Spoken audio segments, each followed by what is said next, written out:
하셨습니다. 그리고 다음이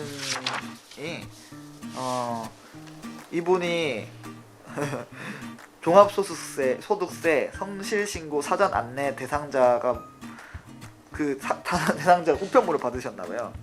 자기가 프리랜서로 일을 하고 있어서 항상 3.3%를 떼고 일을 하시다가 그 뒤에 종합소득세 신고 때마다 환급을 항상 받으셨대요. 근데 이번 연도에는 우편물이 안 와가지고 홈택스를 조회를 했는데 그 안내문상에 성실신고 사전 안내 대상자가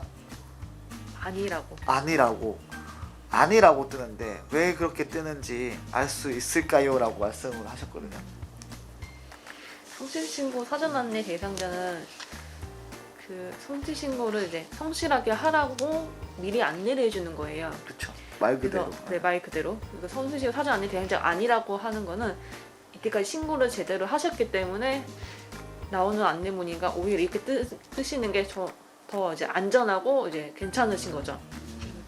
좋은 거네요. 네, 좋은 거죠. 좋은 거네. 네, 그렇답니다. 네, 성실신고 사전 안내 대상자는 이제 소득률이 저조하거나 그러니까 업종 평균을 봤을 때 소득률이 저조하거나 적정증빙을 이제 미수치 하셨을 경우, 그 다음에 특정 비용이 좀 과다하게 이제 신고를 하셨을 경우에 전년도에 그렇게 하셨을 경우에 이제 나타나는 안내문이고요.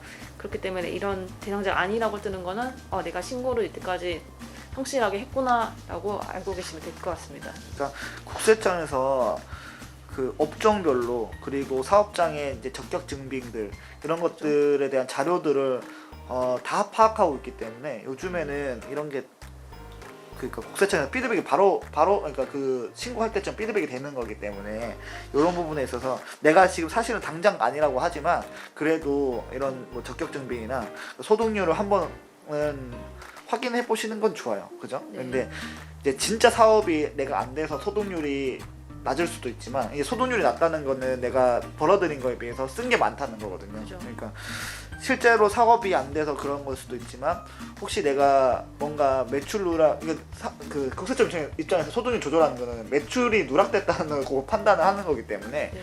그런 걸 한번 확인을 꼭 해보셨으면 좋겠습니다. 스스로 확인 가능하신 분들은. 그리고 이제는 이게 해당되시는 분들이 많을 것 같아요.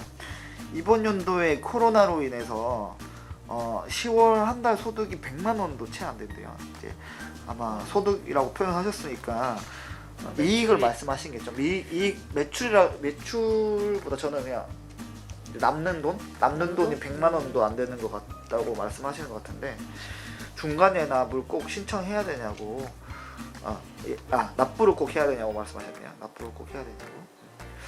납부를 꼭 해야 될까요?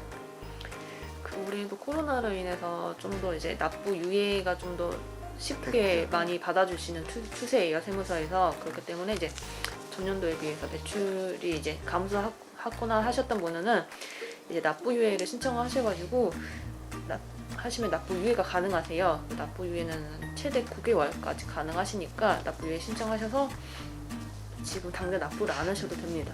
납부 유예도 있고 이게 일정 기준, 그러니까 우리가 성과가 너무 저조하면은 원래는 이제 이렇게 고지를 하지만 신고를 할 수도 있잖아요. 그죠. 반기의 성과에 대해서 신고를 했을 때 그게 너무 낮으면은 그것도 그냥 이거 유예도 되지만 그냥 그 낮은 금액을 신고 납부를 아예 의무 자체가 없을 수도 있죠. 만약에 그렇게 되면 신고는 해야 되지만 납부가 그러니까 신고는 해야 되는데 납부는 납부는 없을 수 있어서 네. 그것도 한번 고려해 보시면 좋을 것 같습니다. 그리고 이제 비슷한 질문이죠. 중간 예납을 안 하면 어떻게 되는지. 그죠? 중간 예납을 안 하면 어떻게 될까? 이제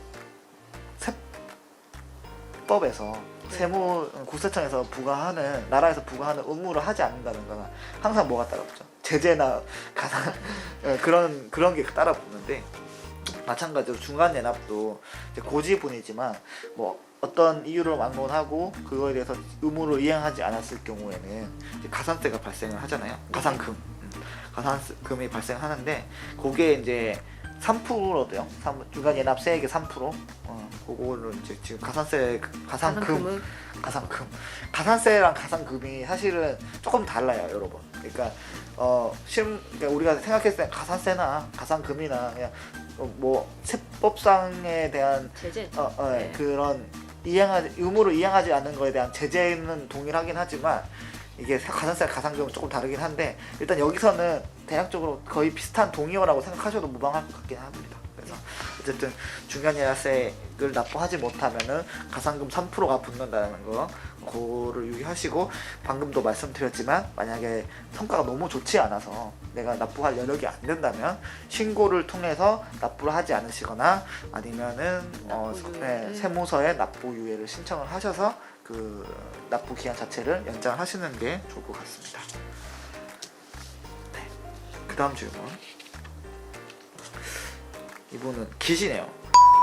프리랜서로서 일을 하면서 연간 2,200만 원 정도의 소득이 있었는데 이번에 직장을 취직하실 예정이래요. 이런 어려운 시기에 직장을 취직하실 예정이라서 사대보험이 가입될 것 같다고 하십니다. 네, 한 달에 150만 원 정도 받으실 것 같아요.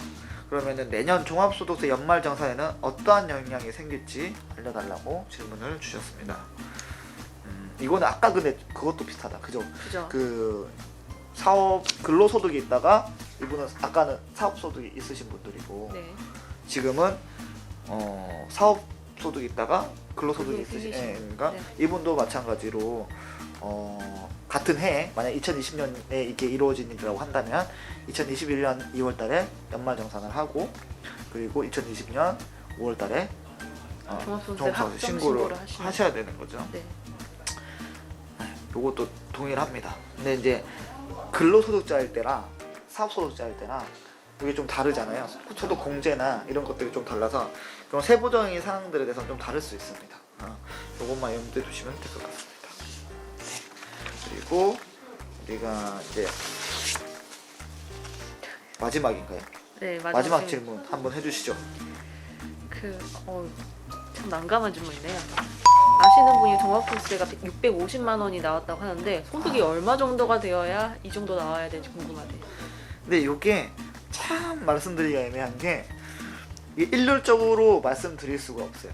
이거를 650만 원을 거꾸로 해서 역산으로 하면은 이제 뭐 매출액이나 이런 경비들이 나오지 않겠냐라고 생각하시겠지만 사실은 개인마다 처한 사항들이 다르기 때문에, 그러니까 개인에 대한 소득세는 본인에 대한 인적 공제나 아니면은 경비를 사용하는 것나 아니면 기부금 여러 가지 그 재반 사정에 따라서 세금 계산되는 게 너무나 천차만별이잖아요. 세액감면도 있고 네. 세액공제도 있고 소득공제도 너무 다 다양하게 적용이 되기 때문에 제가 일률적으로 말씀드리기 힘들어요. 그래서 세금이 딱 이렇게 산출됐다고 하더라도 역산을 했을 때 매출액이나 그런 경비들은 워낙 달라요, 전부 다. 그래서 이거는 일률적으로 말씀드리기가 어렵고, 반대로 내가 옆에 있는 사업장이랑 매출 수준이 비슷한데 세금이 다른 이유도 이걸로 설명드릴 수가 있잖아요. 그죠. 네, 내가 매출 수준이 비슷하지만 내가 이 사업장과 나의 사업장이 경비를 처리하는 수준이 다르고,